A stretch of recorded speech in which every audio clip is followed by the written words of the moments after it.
18% कर दी है, लेकिन इसका फायदा हिमाचल प्रदेश की जनता को नहीं मिल पा रहा है। एंटी डंपिंग ड्यूटी के नाम पर सीमेंट की 50 किलो की बोरी पर हिमाचल सरकार अब 16 रुपए तक का टैक्स वसूल रही है।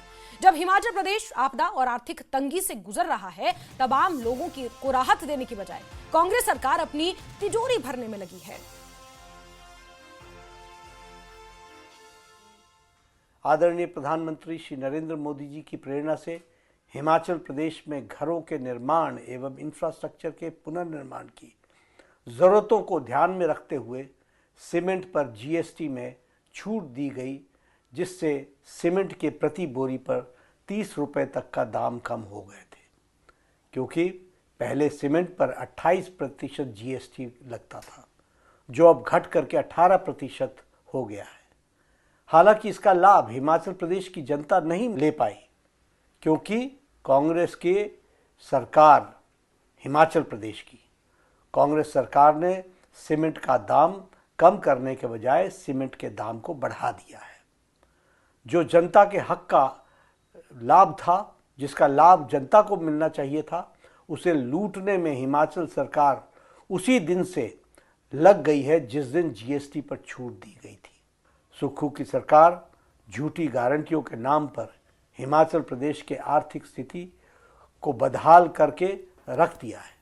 ये जन विरोधी सरकार जनता समय आने पर इनको सबक सिखाएगी। बात बिलासपुर की, जहां कैबिनेट मंत्री राजेश धर्माणी ने बीजेपी पर निशाना साधते हुए कहा कि बीजेपी सरकार पहले जीएसटी की दरें बढ़ाती है और फिर जब विरोध होता है तो अपनी गलती को छुपाने की कोशिश करती है। उन्होंने आगे कहा कि हिमाचल प्रदेश में आई प्राकृतिक आपदा के चलते जहां करोड़ों की संपत्ति का नुकसान हुआ है, वहीं प्रधानमंत्री नरेंद्र मोदी की तरफ से प्रदेश को 1500 करोड़ रुपए का राहत पैकेज भी जारी किया गया।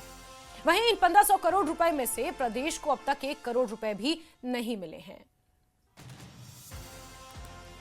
2023 का जब डिजास्टर आया था, उसमें 1500 करोड़ रुपए स्वीकृत हुए थे, उसमें भी महज अभी 400 करोड़ आया है।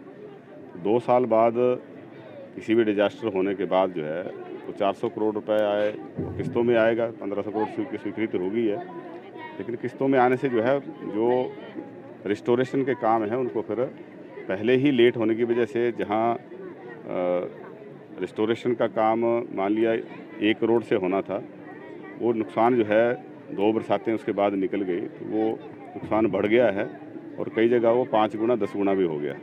भारतीय जनता पार्टी के जो है ये पहले अपने आप जो है जीएसटी लगाते हैं। पिछले 8 सालों से जो है 55 लाख करोड़ से ज़्यादा टैक्स जो है वो जीएसटी का वसूला गया, और अपनी गलती सुधारने के लिए जो है जब ये कदम उठाया गया, तो बजाय लोगों से माफ़ी मांगने के जो है इसको अब तौर पे जो है प्रचार कर रहे हैं।